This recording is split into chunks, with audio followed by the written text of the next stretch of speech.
Veja o que foi notícia aqui na Câmara no resumo da semana. A polêmica sobre a opção das gestantes pela cesariana. Na Comissão da Previdência dos Militares, o debate é sobre a inclusão de PMs e bombeiros na reforma das Forças Armadas. E os deputados discutem como será a transição para o novo sistema de cobrança de impostos. Mexer com impostos sempre gera muita discussão. Com a reforma tributária em debate na Comissão Especial da Câmara, não é diferente.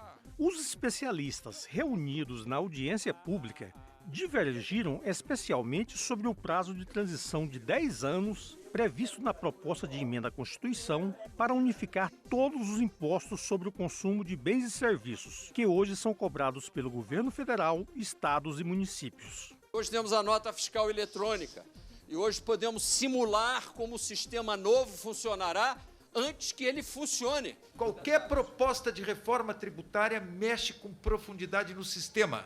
E por isso, qualquer proposta de reforma tributária não avançará se não tiver transição. O relator considerou natural a divergência. Ele disse que a comissão especial e o plenário da Câmara vão trabalhar para chegar a um período de transição razoável entre o sistema tributário atual e o que propõe a PEC da reforma. Algumas pessoas defendendo que ela seja menor da que está na PEC, outras pessoas defendem que se mantenha o mesmo prazo de transição.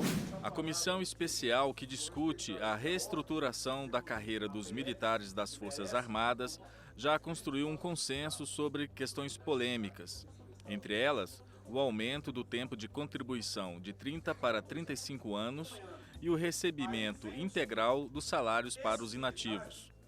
O impasse surgiu com a sugestão de estender a proteção social aos militares estaduais, policiais e bombeiros. É perfeitamente jurídico e legal as polícias militares, bombeiros militares participarem também dessa reforma. Não tem acordo nenhum sobre isso, nós temos que discutir. A comissão especial que realizou a audiência pública sobre os chamados devedores contumazes se concentrou na apresentação da proposta inicial de um projeto de lei que visa propor uma série de medidas para fortalecer a cobrança da dívida ativa e dotar o Estado de mecanismos mais eficientes para promover a execução forçada dessas obrigações. No nosso ordenamento hoje há uma lacuna muito grande de instrumentos que sejam eficazes para combater essas estruturas empresariais que são voltadas para a prática do ilícito. O propósito dessa comissão é criar uma lei que possibilite que a cobrança de tributos não pagos seja feita com mais rapidez, com mais eficiência.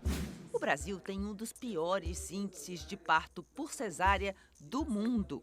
Aqui, os nascimentos por intervenção cirúrgica representam mais da metade, 56% dos partos. Dos 6,2 milhões de cesáreas desnecessárias realizadas no mundo, metade são no Brasil. Está em análise aqui na Câmara projeto para assegurar às mulheres grávidas o direito de optar pela cesariana como método de parto a partir da 39ª semana de gestação, desde que elas sejam informadas sobre os benefícios do parto normal e sobre os riscos de se realizar sucessivas cesarianas. A preocupação que nós temos é que isso vai induzir ainda mais no Brasil a que partos cesarianos sejam realizados, cirurgia de cesariana sejam realizados sem orientação sobre o risco das mulheres. O parto normal, de fato, deve ser incentivado, deve ser estimulado e propiciado esse ambiente para a mulher, mas não podemos impor a ela essa escolha.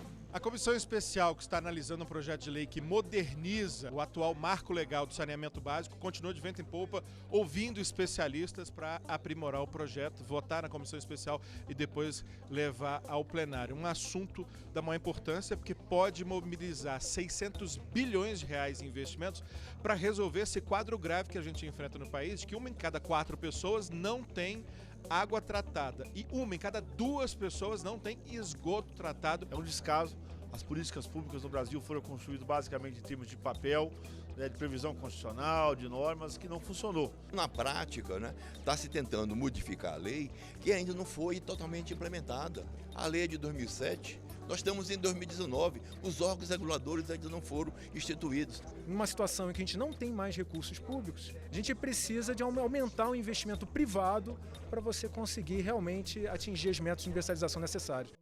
A A Comissão Parlamentar Mista de Inquérito das Fake News terá 15 deputados, 15 senadores e o mesmo número de suplentes.